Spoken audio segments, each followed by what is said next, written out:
The word left my mouth before I could stop it. Thanks, baby. It wasn't even directed at anyone specific. Just a reflex. The kind of thoughtless thing you say to a coworker who hands you a stack of napkins when your hands are full and you're already 3 steps behind on everything. Marcus had worked at Harlow's for 2 years. I'd called him that before. It meant nothing. It had always meant nothing. But the second the word left me, the air in the room changed. I didn't understand why at first. I was still balancing a tray of water glasses, still mentally running through the seating chart for table 9, still trying to remember whether the gentleman in the corner had asked for still or sparkling. My brain was doing 5 things at once, the way it always did on a Friday night when the restaurant was packed and short-staffed, and the kitchen was already running 20 minutes behind on 2 orders. Then I felt it. Not heard. Felt. Like the temperature dropped by 2 degrees in a radius around me, and every nerve ending in my body registered it before my mind caught up. I turned slowly. Gunwoo was looking at me. He was sitting exactly where he always sat when he came in. The private booth in the far left corner. The one that technically wasn't on the floor plan for regular reservations. The one that Marcus had quietly told me on my first week was just always available. The lighting there was slightly dimmer than the rest of the room. The angle made it so that whoever sat there could see the entire restaurant without being directly visible from the entrance. I'd thought it was a coincidence the first time. I didn't think that anymore. He wasn't leaning forward. He wasn't gripping anything. He was just sitting there with one arm resting along the back of the booth, his glass of scotch untouched in front of him, and his eyes on me with an expression I couldn't name, and wasn't sure I wanted to. His 2 men, the ones who always flanked the booth without ever sitting in it, the ones who wore suits that fit too well and never ordered anything, had gone very still. I made myself look away, turned back to the tray, took 3 steps toward table 9. My hands were completely steady, which surprised me, because my heart was doing something unreasonable. I had been working at Harlow's for 14 months. It was the kind of restaurant that sat in that specific tier of New York dining, where everything was tasteful and expensive without being flashy about it. Dark wood paneling, white linen, a bar that served cocktails with names you had to ask about. The clientele was mostly finance people, a few lawyers, the occasional visiting executive who'd been recommended the place by someone who knew someone. It was calm in a deliberate way, controlled. I had taken the job because I needed the income, and the hours were predictable, and I had told myself it was temporary, while I figured out what came next.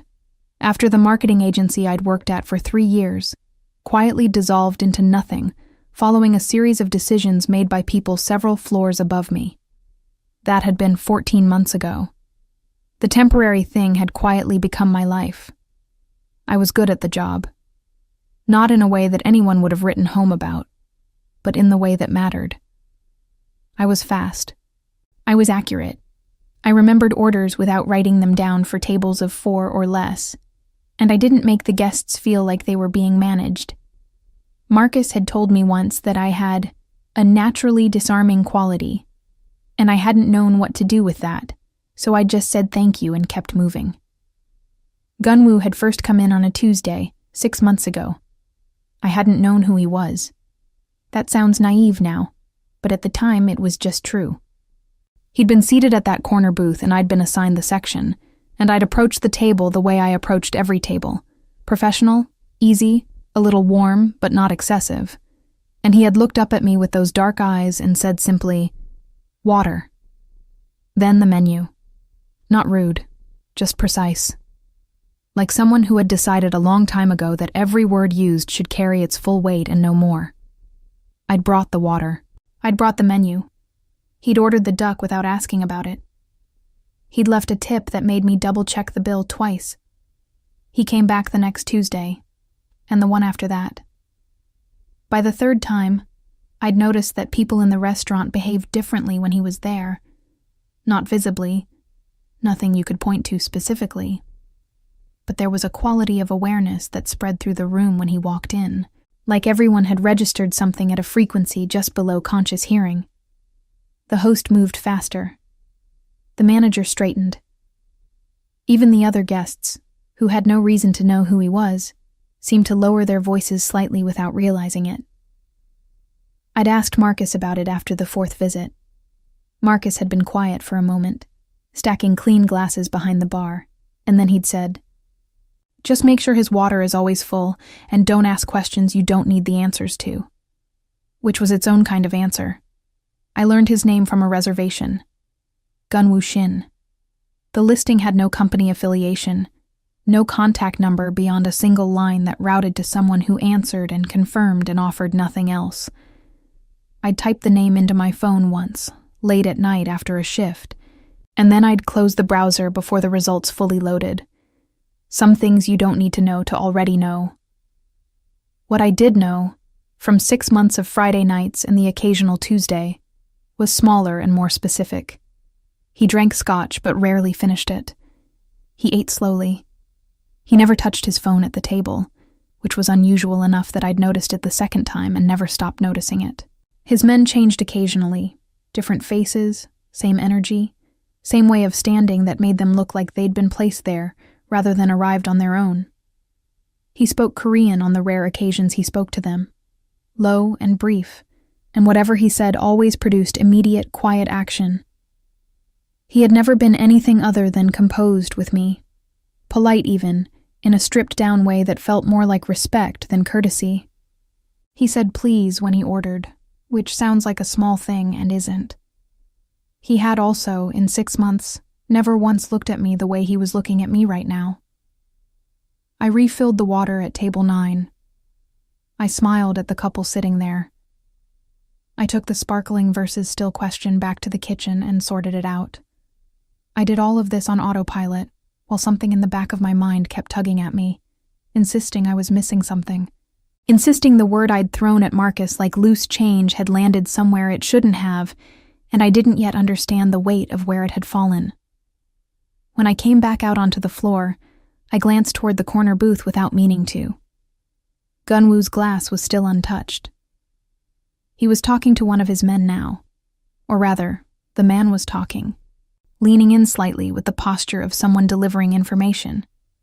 But Gunwoo's eyes tracked to me the exact second I appeared. Not a glance, not a sweep of the room, directly to me, as if he'd known precisely where I'd emerge from and had simply been waiting. I looked away first. I always looked away first. That had become an unspoken rule between us over 6 months, one I wasn't sure either of us had formally agreed to. But tonight, for the first time, looking away didn't feel like enough. It was Marcus who came to find me near the server station 20 minutes later, and the expression on his face was careful in a way that made my stomach tighten before he said a word. "He asked for you," Marcus said. "For me specifically?" "By name, Amelia." I held the cloth I'd been using to wipe down glasses and said nothing for a moment. Gunwoo had never asked for me by name before. He'd always simply been seated in my section, and I'd always simply appeared, and that arrangement had functioned without either of us having to acknowledge it directly. "Did he say why?" I asked. Marcus gave me a look that suggested that was not a question he had thought to ask, and probably for good reason. I set down the cloth. I smoothed the front of my apron once, a habit that meant nothing but gave my hands something to do. Then I walked toward the corner booth, across the restaurant that had not actually gone quiet, but that felt quieter to me with every step, until I was standing at the edge of Gunwoo's table, with what I hoped was a completely normal expression on my face. He looked up at me. The tattoos at his collar were just visible above the open button of his shirt. Dark ink against his neck, intricate, the kind of work that took hours and meant something. I had never let myself look directly at them before. I wasn't entirely sure why I was looking at them now. "Sit down," he said. It wasn't a question. I sat down. That was the thing that surprised me most about myself in that moment. Not that he'd asked, but that I did it without hesitating. Some part of me had apparently already made the decision, before the rest of me had time to weigh in on it. I pulled out the chair across from him, the one that his men had quietly stepped away from without being told, and I sat down like I'd been invited to something I didn't fully understand, and had decided to accept anyway. The booth felt different from the inside. From the floor, working my section, it had always looked like just a table. Slightly removed, slightly dim, nothing remarkable about the physical space itself. But sitting in it, I understood immediately why he always chose it. You could see everything from here. The entrance, the bar, the kitchen pass, the other tables, the street through the front glass. Every corner of the room was visible without effort. It wasn't just a preference for quiet. It was a position. Gunwoo hadn't moved. Both hands were resting on the table, relaxed, open, no tension in them. And he was watching me with the same expression he'd had across the room. I still couldn't name it exactly. It wasn't anger. Anger had a heat to it that I could have recognized and worked with. This was something cooler and more deliberate, like he was running a calculation and had decided to let me watch him do it. "You've worked here how long?" he said. 14 months. "And before that?" I blinked. "Marketing. Why?" He didn't answer the why, just let the question sit there unanswered in the space between us, which I was starting to understand was something he did intentionally. He picked up his glass, finally, and took a slow sip of the scotch, and then set it down with the kind of care that people use with things they respect. "The man you called baby," he said. "Who is he to you?" My first instinct was to say nobody, because that was the truth, but the word felt suddenly too small and too large at the same time, and I was aware that I was being watched by someone who had probably spent a significant portion of his life evaluating the gap between what people said and what they meant. "A coworker," I said. It was a reflex. It didn't mean anything. Gunwoo looked at me for a moment longer than was comfortable. "I know that," he said, which made the entire conversation more confusing, not less. He dismissed his men with a single glance. I didn't even see the signal, just noticed suddenly that they had moved to a different position, further back, close to the wall near the hallway. And then we were as alone as two people can be in a crowded restaurant on a Friday night. I was aware, distantly, that I was still on the clock, that Marcus was covering my tables, that the manager, Derek, had seen me sit down and had chosen to say absolutely nothing about it, which told me everything about what Derek understood that I was still catching up to. "I'm going to be honest with you," I said, because I had decided somewhere during the walk across the restaurant that whatever happened at this table, I was going to be exactly myself. Not smaller, not softer, not more manageable. Just me. It was probably a foolish decision. I made it anyway. I don't know what I did wrong. You didn't do anything wrong. Then I don't understand why I'm sitting here. He turned his glass slightly with 2 fingers, a small rotation, watching the light catch the amber inside it. "You've been in my section for 6 months, he said. "You've been in my section," I corrected, before I could think better of it. Something shifted in his face. Not a smile. Not quite. But the line of his mouth changed in a way that made me feel like I'd passed something without knowing I was being tested. "You've been in my section for 6 months, he repeated, unmoved. "And I've watched you work. You're careful. You're observant. You don't miss things." I waited. "But you're also," he said, and paused. And in that pause I felt the strange, pulling quality of his attention like a physical thing, careless with certain words. I opened my mouth. "Not a criticism," he said, before I could speak. "An observation." The distinction felt important to him. I filed it away. The thing was, I understood, sitting there, that this conversation was not actually about Marcus, or the word I'd thrown into the air without thinking.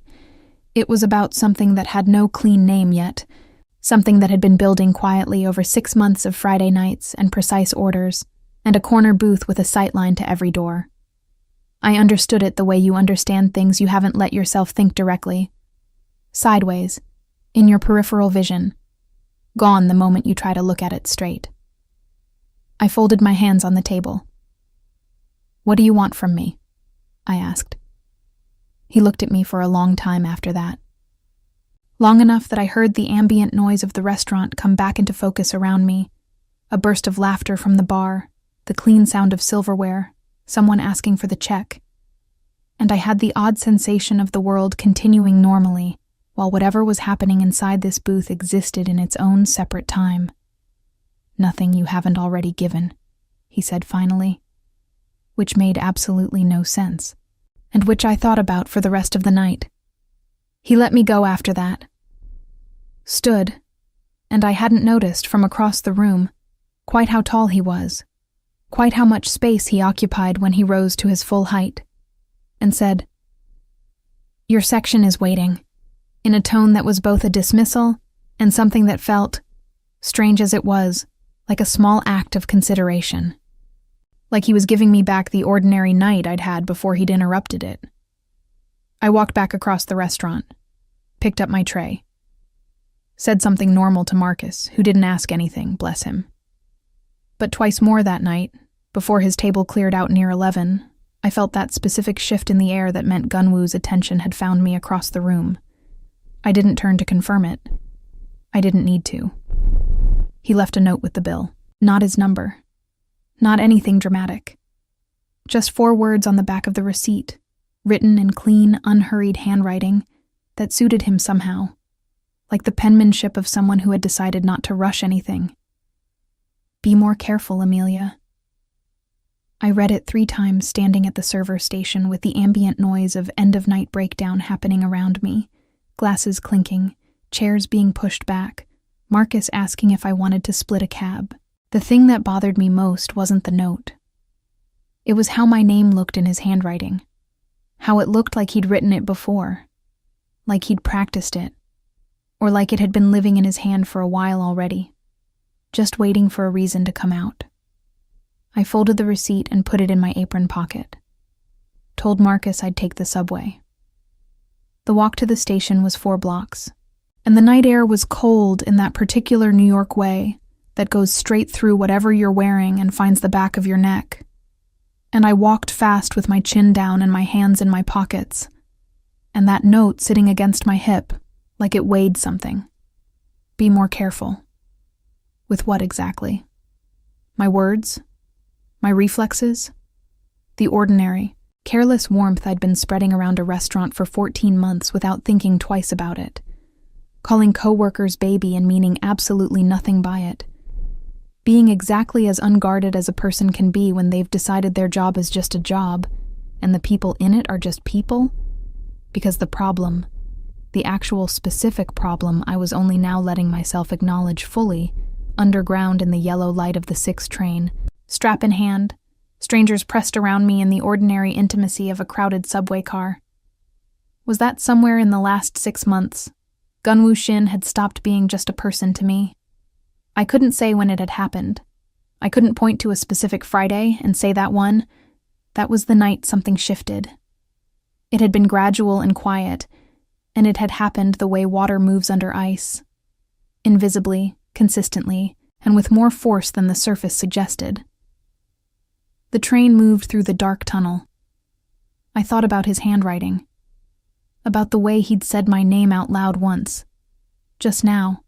Across a table I'd never sat at before. About 6 months of careful orders and untouched scotch, and the particular quality of being watched by someone who noticed everything and said almost nothing. I thought about the word I'd thrown at Marcus like it was nothing. Baby. And I understood, for the first time, why the air had changed. He didn't come in the following Friday. I noticed at 7:15, when the corner booth had been empty for 40 minutes past the time he usually arrived, and I had already refilled the water glasses at that table twice out of pure muscle memory before catching myself and feeling immediately ridiculous about it. I set the pitcher down, went back to my section, told myself it meant nothing because it didn't mean anything. People changed their routines. People had other places to be. People who ran whatever Gunwoo Shin ran certainly had Friday nights that had nothing to do with a restaurant on the Upper East Side, and a waitress who had been careless with a word. Marcus didn't say anything about it, which meant he'd noticed too. By 9 o'clock I had stopped looking at the door. Or I had stopped looking at the door in a way I was willing to acknowledge to myself, which is a different thing. The note was still in my apron. I had washed the apron twice since that night, and both times I'd taken the receipt out first, set it on the bathroom shelf, and then put it back when the apron was dry. I hadn't examined this behavior closely. I wasn't ready to. The shift ended at 11:30. I changed out of my uniform in the small staff bathroom and walked out into the November cold, and standing on the sidewalk directly outside the entrance, slightly to the left so as not to block the door, was one of Gunwoo's men. I recognized him immediately. The suit. The particular quality of stillness that all of them had. That watchful non-expression that was somehow distinct from blankness. He was looking at me without any pretense of looking at something else, which was almost more unsettling than if he'd tried to be subtle about it. "Ms. Amelia," he said. Just that. My name, with a formality that landed strangely on the cold air. "Yes," I said, because what else do you say? "Mr. Shin would like you to have this." He held out a card, thick, cream-colored, the kind of cardstock that costs more than it should. On it was a single phone number, handwritten, and below it in the same unhurried script from the receipt, "When you're ready." I took it. The man gave a small nod, the kind that closed a transaction, and walked to a black car that was idling at the curb, and the car pulled away before I'd fully processed what had just happened. I stood on the sidewalk in the cold holding a card that smelled faintly, I was probably imagining this, of whatever he wore. Something clean and dark that I'd been aware of peripherally for 6 months without letting myself name it. "When you're ready." Not "call me." Not "I want to see you." Not any of the dozen more direct things he could have written. Just that. A door left open with no pressure attached, which was somehow more difficult to ignore than a door being pushed. I waited 4 days. I'm not sure what I was waiting for exactly. Some kind of clarity that didn't come. Some settled feeling that would tell me I knew what I was doing. It didn't arrive. On the 5th day, a Tuesday, I was sitting at my kitchen table in my apartment in the Bronx with a cup of coffee going cold beside me, looking at the card propped against my salt shaker where I'd put it to stop carrying it around in my pocket, and I picked up my phone. He answered on the second ring. "Amelia," he said. Not hello. Not who is this. Just my name, like he'd been expecting it, like my number had already told him everything before a single word. "Hi," I said, and immediately felt the inadequacy of it, the way it sounded like I was a teenager calling a boy she liked, not a 31-year-old woman calling someone she had absolutely no clear reason to be calling. "I got the card." "I know." A short silence. Not uncomfortable exactly, but weighted in a way that made me sit up straighter without deciding to. "Why?" I asked. It was the only thing I actually wanted to know. He was quiet for a moment. I heard nothing in the background.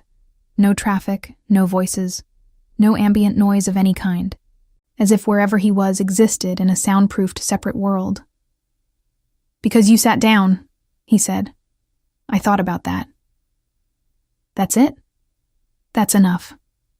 We met 3 days later at a coffee place in Midtown that I'd never been to, the kind of quiet, unremarkable spot that doesn't have a sign visible from the street and doesn't appear on any app's recommended list, but is clearly known to the right people because every table was occupied by someone who looked like they had somewhere more important to be and had chosen to be here instead. Gunwoo was already there when I arrived. Of course he was. I was 2 minutes early and he was already settled at a corner table. Not the darkest corner this time, but still angled toward the door, still positioned with that automatic, probably unconscious need to see everything that came in. He was wearing a dark coat over a gray shirt, no tie, and the tattoos at his neck were fully visible today, intricate and dark against his skin. And I made myself not stare at them for the same reason I made myself not stare at anything about him for too long, because staring implied something I wasn't ready to put a name to. He stood when I approached. I hadn't expected that. The small formality of it caught me off guard in a way that the card and the note and the man on the sidewalk hadn't, which said something about which gestures I'd built defenses against and which ones I hadn't. "You came," he said. "You seem surprised." "Not surprised," he said, and pulled out the chair across from him. "Glad." I sat down. He sat down. A server appeared almost immediately with water, still, without being asked, and I filed that away with everything else I'd been filing about how the world seemed to arrange itself around him without being asked. We talked for 2 hours. That surprised me more than anything. I had expected silence, or something close to it. Brief, weighted exchanges like the ones at the restaurant, where his words were few and carefully chosen, and the spaces between them did most of the work. And there was some of that. He was still not a person who spoke for the pleasure of hearing himself speak. But there was also something else underneath it. Something I hadn't been able to see from across a restaurant floor, which was that when he was actually interested in what you were saying, he listened in a way that felt almost startlingly complete. No phone, no glancing around the room, no half attention. He asked about the marketing job. Not with pity, just with genuine, practical curiosity. What had I done there? What had I been good at? What had it felt like when it ended? I told him more than I meant to, about the particular specific grief of losing something that wasn't quite what you'd wanted anyway. How that was somehow harder to justify than losing something you'd loved completely. He was quiet for a moment after that. "The things that are hardest to mourn," he said, "are the ones where you're not sure you had the right to love them in the first place." I looked at him. I had not expected that sentence from him. Not the insight of it. Not the quiet precision of it. Not the way it landed directly on something I hadn't managed to articulate to myself in 14 months of processing. I had the sudden, disorienting feeling of being seen by someone I hadn't given permission to look. "Yeah," I said, and my voice came out slightly different than I intended. Exactly that. He didn't push it, didn't follow it up with anything that would have made it a bigger moment than it was. Just let it settle, and moved on to something lighter. And I spent the next 20 minutes talking about almost nothing, and feeling the tension in my shoulders slowly release, in a way I hadn't noticed they'd been holding. When we left, he walked me to the corner where I'd need to turn for the subway. His men were somewhere nearby. I'd clocked 2 of them at different points during the 2 hours, both at a distance that required attention to notice. But at the corner it was just the 2 of us in the cold, and he stopped before I did, and turned to face me. "I'll be at Harlow's on Friday," he said. I figured. "I wanted you to know in advance." I tilted my head slightly. "Why?" He looked at me with that expression I'd been trying to name for 6 months, and in the cold afternoon light of Midtown, I was finally close enough to read part of it. It wasn't possession, exactly, though there was something in that register. It wasn't desire, though that was somewhere in it too. It was more like recognition, the look of someone who had identified something and was being careful with it because he understood its value and didn't intend to be careless. "Because I don't want you to be caught off guard," he said. Then, after a pause, "By me." He said goodbye without touching me. The car was there before I'd taken 3 steps. I watched it pull into traffic and then stood at the corner for a moment longer than necessary, the cold working its way into my collar, thinking about that last sentence and how much it contained. By me. Like there were other things I should still be watching for. Like he was telling me, gently and without drama, that the world he came from had edges I hadn't seen yet, and that he intended to stand between me and them, and that this was both an offer and a warning, and the 2 things were not separable. I turned and walked toward the subway. My phone buzzed in my pocket. A text from a number I now had saved. Get home safe. 3 words. I stared at them on the platform while the train came in, warm air rushing through the tunnel, strangers flowing around me, the ordinary city doing its ordinary thing on all sides. I typed back, I always do. His response came before the doors closed. I know. I've made sure of it. The doors shut. The train moved. I sat with my phone in my lap and that text on the screen, and the slow, arriving understanding that made sure of it was not a figure of speech. That some part of what I'd taken for safety, for ordinary luck, for the unremarkable texture of an unremarkable life, had not been unremarkable at all. I didn't sleep well that night, not because I was afraid, or not only because of that, but because the text sat in my head the way certain sentences do when they rearrange something you thought was fixed. I've made sure of it. I kept turning it over, looking at it from different angles, trying to find the interpretation that made it feel smaller or less significant. And every time I arrived back at the same place, he had been watching over me in some capacity for longer than our conversations had existed. Before the coffee, before the note, before I'd ever sat down across from him in that booth. The question I couldn't answer was how long. I thought about the last 14 months with that new lens, and it was like looking at a photograph you'd seen 100 times, and suddenly noticing a figure in the background that had always been there. The cab that had pulled up exactly when I needed one on the night it rained, and my phone was dead. The man who had been leaning against the building across from my subway stop 3 or 4 times, who I'd categorized as a neighbor, without thinking about it.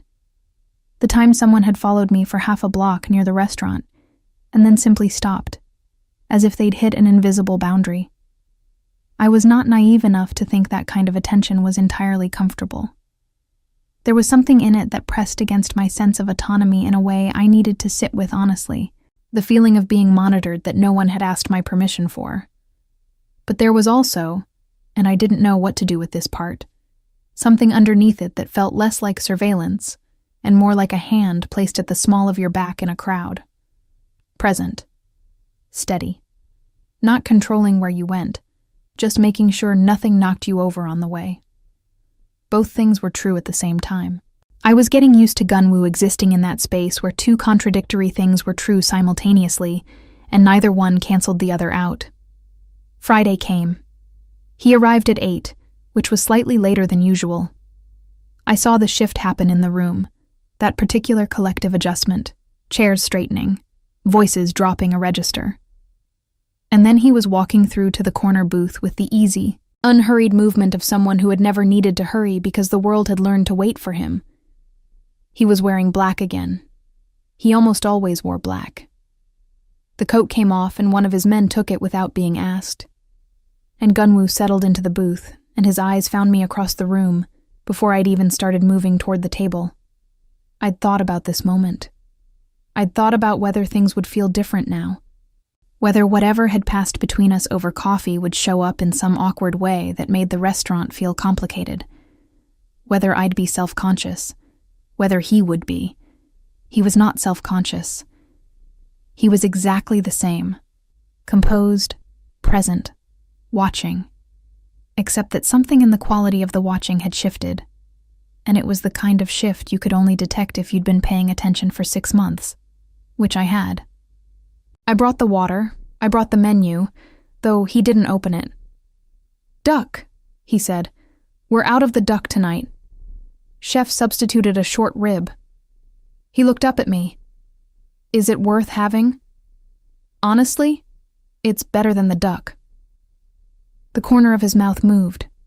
Not quite a smile.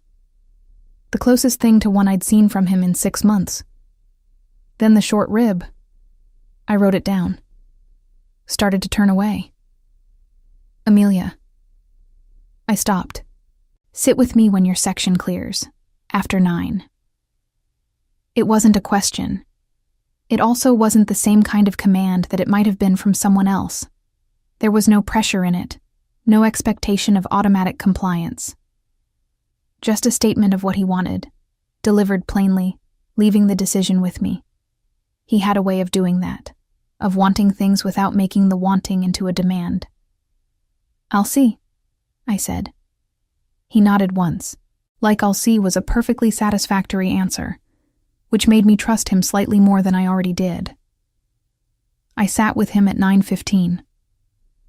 Marcus covered the last of my tables with the air of someone who had decided this was simply part of his job now and had made peace with it, and I slid into the booth across from Gunwoo and accepted the glass of water a server brought without being asked, and thought, not for the first time, about how the infrastructure of his consideration was invisible until you started looking for it.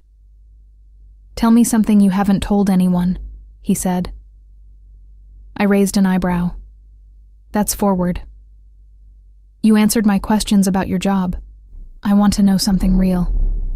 I thought about deflecting. I thought about a dozen lighter things I could have offered that would have technically satisfied the question without satisfying him. Then I thought about the way he'd listened in that coffee shop, the completeness of it, and I decided to give him something honest. "I applied for a position at a communications firm 3 months ago," I said. "A real one, not a lateral move, director level. I made it to the final round." I paused. I withdrew my application. He was quiet, waiting. I told myself it was because the timing wasn't right, that I wasn't ready. I looked at the table. But the actual reason is that I got scared. Not of failing, of getting it and then having it taken away again, of building something and watching it come apart for the second time. I picked up my water glass, set it down without drinking. "Which is a cowardly reason. It's a human reason," he said. "Same thing, sometimes." He shook his head slightly. "No, it isn't." He said it with a quiet certainty that wasn't reassurance. He wasn't trying to make me feel better, wasn't softening it. He just disagreed, plainly and without apology, and the directness of it was somehow more comforting than anything consoling would have been. "You should apply again," he said. "It's been 3 months." "Apply again," he repeated. I looked at him. "You don't know anything about the position. I know you made the final round," he said, "and I know you withdrew. Those are the 2 relevant facts." I started to say something, and then stopped, because I realized I didn't actually have a counter-argument. I just had the fear, and the fear wasn't a counter-argument. It was just a feeling, and sitting across from someone who appeared to be constitutionally incapable of making decisions based on feelings had a clarifying effect on me. "Maybe," I said. He looked at me. "Fine," I said. "I'll think about it." He walked me out at 10:30, not all the way to the subway. I hadn't asked him to, and he hadn't offered, but to the door, through the restaurant, and I was aware of the room watching without watching, that ambient, careful attention that followed him everywhere. On the sidewalk, he stopped and turned up his collar against the cold, and for a moment we were just 2 people standing outside a restaurant at night, which was an ordinary enough thing in New York that nobody paid attention to it. "The man from Tuesday," he said. "Marcus." I blinked. "What about him?" "He's been scheduling himself into your section on nights when I'm not here." I stared at him. "How do you know Marcus's schedule?" He held my gaze and said nothing, which was its own answer. I felt the dual sensation again, the mild vertigo of realizing the extent of his awareness, and underneath it, that same steady warmth I didn't entirely want to name. I pressed my lips together. "Marcus is a coworker." "I know that." "Then why are you telling me?" He was quiet for a moment. The city moved around us. A cab, a couple walking a dog, the ordinary November night. "Because," he said, "I want you to understand something." I waited. I don't make claims on things that aren't mine. He said it evenly, without heat, each word settled and deliberate. But I also don't pretend not to want what I want. The cold air sat between us. I could hear my own heartbeat with unusual clarity. "And what is it you want?" I asked. My voice came out steadier than I felt. He looked at me for a long moment. In the light from the restaurant window, I could see the details I usually only caught in pieces. The sharp line of his jaw, the ink at his throat, the dark eyes that had been watching me across this room for 6 months before either of us had said anything real. "You already know," he said. And the frustrating thing, the thing that kept me awake later, staring at my ceiling with the cold working through the windowsill, was that he was right. I did already know. I had known for a while, in that sideways peripheral way I'd been refusing to look at directly. He said goodnight. The car was there. He was gone in under 30 seconds, the way he always disappeared, completely, cleanly, no trailing edge. I stood on the sidewalk for a moment. Then my phone buzzed. The firm is called Aldridge Communications. The position is still open. The hiring director's name is Patricia Weiss. I read it twice. 3 times. He had looked it up. He had looked it up either during dinner or before it, because he had expected this conversation or something like it, and he had come prepared with the specific information I would need to stop using ignorance as an excuse and actually do the thing I was afraid to do. I laughed once, a short surprised sound in the cold night air. Then I opened my laptop when I got home and found the listing for Aldridge Communications and started rewriting my cover letter, and I did it with a specific and unfamiliar feeling sitting in my chest. Something between being known and being pushed, between being seen and being refused the comfortable smallness of staying unseen. I wrote until 1 a.m. It was the best cover letter I'd ever written. I got the interview on a Wednesday. Patricia Weiss's assistant called at 10 a.m. while I was still in my apartment, still in the oversized sweatshirt I'd slept in, halfway through a cup of coffee that had gone cold while I was reading the news. I said yes so fast that I had to repeat myself because she hadn't finished the sentence about available dates. She chose Thursday of the following week. I wrote it in my calendar in capital letters, and then sat at my kitchen table with my phone face down and my heart going at a pace that had nothing to do with the caffeine. I didn't text Gunwoo right away. I sat with it for a few hours, turning over the question of whether to tell him at all, whether doing so would mean something I wasn't prepared to define yet. Then I picked up my phone and typed, "I have an interview. Thursday." His response came in under a minute. "I know." I stared at that for a long moment. Then, because there was no version of me that was going to let that go without comment, "Of course you do." 3 dots appeared. Disappeared. Then, "You'll do well. Not good luck. Not I hope it goes okay." A simple declarative statement, the way he said everything, with no hedge and no qualifier, like the outcome was a thing he'd already accounted for and found acceptable. I put my phone down and went to find something appropriate to wear, and the whole time I was moving through my apartment, I had that feeling again. The one I'd been carrying for weeks now, warm and slightly dangerous, like holding something that ran on a current you weren't entirely sure was safe. The interview went well. Better than well. Patricia Weiss was sharp and direct, and she asked the kind of questions that cut through rehearsed answers and required you to actually think. And I found that I liked her immediately, in the uncomplicated way you like people who don't waste your time. I was in the building for 90 minutes. I walked out into the cold afternoon air feeling something I hadn't felt in a long time. Not just relieved, but capable. The specific, clean sensation of having done something difficult and done it well. I was 3 blocks from the Aldridge building, moving fast with the collar of my coat up and my mind already cycling through everything I should have said differently and everything I'd said right, when a black car slowed alongside me. The window came down. Gunwoo was in the back seat. I stopped walking. "Get in," he said. "Were you waiting outside the building this whole time? Get in, Amelia." I got in. The car was warm and quiet, and it pulled smoothly back into midtown traffic, and Gunwoo looked at me with that complete assessing attention and said, "How did it go?" "Good," I said. Then honestly, Really good, I think. Something in his face settled, the way a held breath releases. It was so brief I almost missed it. But I'd been learning his face for months, the small vocabulary of its movements, and I caught it. I told you, he said. You told me I'd do well. The interview went well. Those aren't the same as getting the job. They'll offer it to you, he said, simply, finitely. I turned to look at him fully. In the close space of the back seat, with the city moving past the window behind him, and the afternoon light finding the angles of his face, he was, I let myself acknowledge this directly for the first time, extraordinarily difficult to look away from.